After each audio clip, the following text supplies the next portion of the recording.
میں نے وضو، غسل، تیمم، استنجا، حیض و نفاس کے مسائل، اس پہ 42 مسئلہ ڈیٹیل ریکارڈ کروایا تھا آلموسٹ 7 سال پہلے۔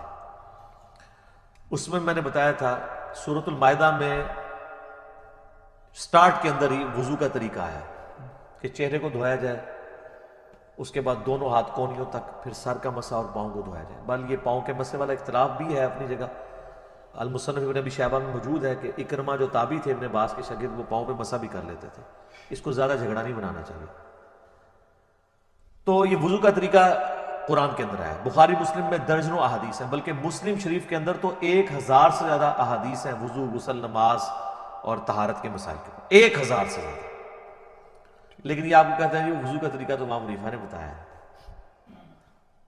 تو احادیث کے اندر موجود ہے۔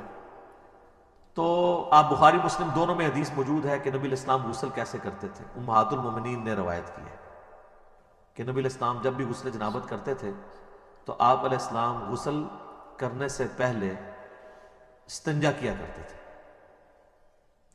اس کے بعد آپ علیہ السلام زمین پہ ہاتھ مار کے مٹی لیتے تھے، اس زمانے میں ظاہر صابن تو نہیں ہوتا تھا، اور مٹی اس جگہ پہ ملتے تھے جہاں پہ مری وغیرہ لگی ہوتی تھی تاکہ اس کو صاف کرتے۔ ظاہر وہ سمپل پانی سے تو صاف نہیں ہوگی۔ اس کے بعد آپ علیہ السلام، بخاری مسلم کے الفاظ ہیں کہ نماز کا سا وضو کرتے تھے، کلی کرتے تھے، غرغرے کے ساتھ سنت ہے، ناک میں پانی ادھر تک چڑھاتے تھے، اور وہ ابو داؤد میں الفاظ موجود ہیں کہ اگر روزہ نہ ہو تو پھر تو آپ اوپر تک چڑھائیں، روزہ ہو تو آپ بس نارملی جتنے ہے پانی ہے۔ اس کے بعد چہرہ دھوتے تھے، نماز کا سا وضو کرتے تھے، پاؤں چھوڑ دیتے تھے۔ اس کے اندر ایک حکمت تھی، کیونکہ کیچڑ تھا، نیچے پانی جمع ہوتا تھا، اور اس زمانے میں لوگ شلوار نیچے سے نہیں پہنتے تھے، تہمت ہوتی تھی، نیچے سے پہنے تو کیچڑ پاؤں پہ لگ جائے۔ تہمت میں جو کر رہا ہے تو وہ تو اوپر سے پہن لے گا اور پاؤں اس کے کیچڑ والے ہوں گے، اور بخاری مسلم میں الفاظ ہے نبی علیہ السلام باہر آ کے پاؤں دھوتے تھے۔ آج کل ایسا نہیں ہے، آج تو ہم اس ازمائش سے گزر نہیں رہے، ہم تو ٹائلز والے باتھ روم میں ہوتے ہیں، ساتھ ساتھ پانی بہتا رہتا ہے، وہ پاک ہوتا جاتا ہے، نکل جاتا ہے۔ ورنہ تو ہمارے لیے مصیبت ہو جائے، ہم پہلے تولیہ باندھ کے باہر نکلیں اور پاؤں دھوئیں اور اس میں وہ چھینٹے بھی نہ پڑے، پھر شلوار پہنے۔ اب تو یہ ضرورت ہی نہیں اندر ہی، تو آپ پورا وضو بھی کر سکتے ہیں۔ اچھا، کیونکہ نبی علیہ السلام وضو کرتے تھے اور اس سے پہلے استنجے والی جگہ سب کچھ دھو چکے ہوتے تھے، اور اس کے بعد آتا ہے پھر آپ علیہ السلام 3 دفعہ جو وہ سر پہ پانی بہاتے تھے، دائیں طرف بائیں طرف۔ ذرا وہ غسل ہوتا تھا ایک برتن اور بالٹی کے ذریعے، تو وہ اسی طریقے سے ہی ہوگا۔ آج کل تو شاور ہے، مسئلہ ہی کوئی نہیں ہے۔ تو اس کے بعد آپ پاؤں باہر نکل کے دھوتے تھے، اور اسی وضو کے ساتھ، غسل کے ساتھ وضو بھی شمار ہو جاتا تھا۔ لیکن یہ اس صورت میں ہے جب غسل کے دوران آپ کے ساتھ کوئی ایسا معاملہ نہ ہو جو وضو کو توڑ دیتا ہے۔ اگر اسی دوران کسی کی ہوا خارج ہو جاتی ہے یا پیشاب کا قطرہ نکل جاتا ہے تو پھر وہ غسل کر کے نکلے اور کہ جی میرا وضو ہو گیا، تو اپنے آپ کو دھوکہ دے رہا ہے۔ کیسے ہو گیا؟ اس کو تو پھر اینڈ پہ دوبارہ سے وضو کرنا ہوگا۔ یا اسی دوران اگر شرمگاہ کو ہاتھ لگ جاتا ہے، اگرچہ اختلافی مسئلہ ہے لیکن کبھی دلائل اسی طرف ہے کہ نیکڈ اگر شرمگاہ کو ہاتھ لگ جائے، یعنی ڈائریکٹ، پردے میں حائل ہو کے لگے وہ تو کوئی مسئلہ نہیں، ڈائریکٹ لگ جائے تو اس کا وضو ٹوٹ جاتا ہے۔ تو اس میں بہتر یہی ہے کہ احتیاط اسی میں ہے کہ آپ اینڈ میں دوبارہ وضو کر کے ہی باہر نکلیں، کیونکہ بعض اوقات ہاتھ لگ ہی جاتا ہے اور اتنا دھیان بھی نہیں رہتا اس طرح کے معاملات میں۔ لیکن اگر یہ سارا معاملہ ہے تو کوئی مسئلہ نہیں ہے، پھر تو آپ کا وضو اور غسل اکٹھے ہی ہوگا، آپ کو دوبارہ وضو کرنے کی ضرورت نہیں ہے۔ مثلا آپ کو تالاب میں کو پھینک دیں، دھکا بھی دے دے اور غوطہ بھی آ جائے تو ساتھ ہی سارا غسل کرے۔ سب سے آسان جو غسل ہے نا تالاب میں، 1 منٹ بھی نہیں چاہیے تالاب کا غسل کرنے کے لیے، آپ کو سیکنڈز میں غسل ہوتا ہے، کوئی پورا جسم دھل جاتا ہے۔ ٹھیک ہے۔ اچھا، اگلے زمانوں میں لوگ کپڑوں سمیت غسل کیا کرتے تھے، یعنی ایک لنگوٹا باندھ کے، پورا نہیں، جب کبھی اوپن جگہ پہ نہانا ہوتا تھا۔ آج کل بھی ایسے ہی ہوتا ہے، تو لیکن آج کل چونکہ باتھ روم ہے تو ہمیں ضرورت نہیں ہے۔ باقی دریا ایریا میں ابھی بھی آپ دیکھیں جوڑوں کے جو گیسٹ ہیں وہ لنگوٹا باندھ کے کر رہے ہوتے ہیں، تو نیچے وہ باندھنا پڑتا ہے، ادروائز تو پھر ظاہر ہے وہ شرم و حیا والا ایشو ہو جاتا ہے۔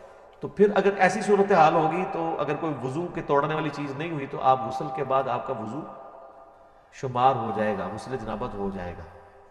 کئی شادی شدہ لوگ ہیں ان کو بالکل غسل کا طریقہ نہیں پتہ، ٹھیک ہے، اور ان کو بالکل پتہ ہی نہیں۔ باقی رہا عام غسل بھی سنت کے مطابق ہی کرنا چاہیے۔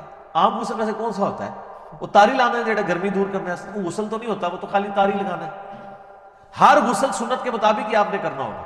اگر عام غسل سے مراد آپ نے صحیح بخاری مسلم میں حدیث ہے کہ جمعے کا غسل کیا جائے اور مسلم میں الفاظ ہیں کہ ہفتے میں ایک دن غسل کیا جائے تو وہ سنت کے مطابق ہی کرنا ہوگا. یا عید کے اوپر غسل کرنا سنت ہے تو سنت کے مطابق ہی کرنا ہوگا. ٹھیک ہے. اسی طریقے سے میت کو غسل دینے کے بعد جب جسم پہ چھینٹے پڑ جاتے ہیں اور پھر آپ نے غسل کرنا ہے تو سنت کے مطابق کریں, یا اتنا حصہ بھی دھو لیں تو وہ بھی کافی ہے. وہ غسل والا حکم منسوخ ہو چکا ہے, اتنا حصہ بھی دھو لیا جائے کافی ہے. تو غسل جب بھی کریں سنت کے مطابق ہی کریں تاکہ آپ کی عادت نہ ٹوٹے.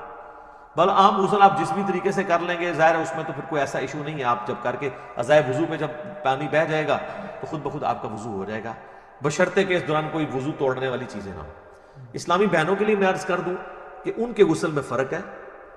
صحیح مسلم کے اندر موجود ہے کہ اما عائشہ کہتی ہیں کہ نبی علیہ السلام جو حالت حیض والا غسل ہے نا اس میں ہمیں حکم دیتے تھے کہ ہم بالوں کا جوڑا بھی کھول کے پورا کھول کے نا جو بنائی ہوتی تھی آپ نے چٹیا اس کو کھول کے غسل کریں.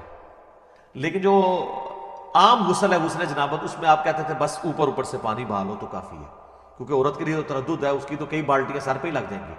اس زمانے میں تو پانی بھر کے لانا بھی ایشو ہوتا تھا. آج کل والا صاحب تو نہیں ہے اٹیچ بات ہے اور اوپر جو ہے وہ آپ کا شاور چل رہا ہے. تو اسی والے سے وہ سیدہ عائشہ کے پاس کچھ تابعین آئے بھی تھے, وہ مانتے ہی نہیں تھے کہ جی آدھی بالٹی سے کیسے غسل ہو سکتا ہے. تو عائشہ ان کے سامنے آدھی بالٹی لے کے گئی پردے میں موٹے کپڑے میں, اس وقت ظاہر اٹیچ بات کپڑے والے ہی ہوتے تھے. ٹوائلٹس گھروں میں نہیں ہوتے تھے, گھروں کی چھت پہ ہوتے تھے یا باہر زمین میں, لیکن باتھ روم تو گھر کے اندر ہوتے تھے کیونکہ اس میں بدبو والا نہیں, پانی بہ جاتا ہے. وہ کہتے ہیں جی سیدہ عائشہ نے غسل کر کے دکھایا, بخاری مسلم میں آتا ہے. تو میں نے اس کو بھی جواب دیا تھا, ان کے سامنے نہیں کیا, ان کا وہم نکالا کہ دیکھو اندر ٹوٹی بھی کوئی نہیں ہے, میں یہ پانی لے کے جا رہی ہوں اس سے غسل کر کے نکلوں گی. تو وہ ان کا وہم نکالنے کے لیے تھا. تو یہ غسل اس صورت میں شمار ہوگا اس کے ساتھ وضو بھی, جب کہ وضو توڑنے والی کوئی چیز نہ ہو. تو ظاہر ہے اتنی احتیاط کے ساتھ, بعض لوگ تو بیچارے پوری احتیاط سے کرتے ہیں, اینڈ پہ جب وہ یعنی وہ کپڑے پہننے لگتے ہیں تو شرمگاہ کو ہاتھ لگ جاتا ہے تو پھر 0 پہ آ گئے, جیسے 99 پہ سانپ کاٹ گیا نیچے آ گئے. تو بہتر یہی ہے کہ تسلی سے کر کے نکلیں, بعد میں آپ وضو کر لیں, اور اس میں کوئی غلوب والا شمار بھی نہیں ہوگا. ظاہر ہے کہ آپ اس اعتبار سے کر رہے ہیں. اچھا یاد رکھیے گا, ایک مجھے ضمن آیا, لوگ پوچھتے بھی رہتے ہیں غسل کن چیزوں سے ٹوٹتا ہے. غسل اسی صورت میں ٹوٹے گا جب شہوت کے ساتھ منی خارج ہوگی, یا میاں بیوی ازدواجی تعلق قائم کریں اور اس صورت میں چاہے منی خارج ہو یا نہ ہو. بس یہ 2 چیزیں جن سے غسل ٹوٹے گا. ٹھیک ہے. حیض والا تو عورتوں کا معاملہ الگ ہے. تیسری کوئی صورت نہیں. بعض اوقات پیشاب کرتے ہوئے منی کے قطرے نکل جاتے ہیں تو وہ شہوت کے ساتھ نہیں نکلے, اسے ودی کہتے ہیں, وہ منی نہیں ہوتی, وہ غسل نہیں توڑے گی. اسی طریقے سے بعض لوگ بیچارے پہلے غسل سے پہلے وضو کرتے ہیں, اس کے بعد جب سر پہ پانی ڈالتے ہیں تو ٹھنڈک کی وجہ سے پیشاب کے قطرے نکل جاتے ہیں, وہ سمجھتے ہیں پیشاب نکل گیا پھر دوبارہ سے غسل شروع کرتے ہیں. نہیں, پیشاب نکلنے سے غسل تو نہیں ٹوٹا, وضو آپ کا ضرور ٹوٹ گیا. تو وہ وضو تو آپ نے ویسے بھی اینڈ میں دوبارہ ہی کرنا ہوگا احتیاطاً. غسل آپ اپنا جاری رکھیں. غسل کے دوران پیشاب کرنے سے, ہوا خارج ہونے سے غسل جہاں تک پہنچا اس کو آگے ہی لے کے چلیں, پھر 0 پہ نہیں آپ نے آنا, کیونکہ وہ غسل نہیں ٹوٹا آپ کا, وضو ٹوٹا ہے. تو وضو تو آپ دوبارہ بھی کر لیں گے. غسل توڑنے والی چیز میاں بیوی کا ازدواجی تعلق ہے,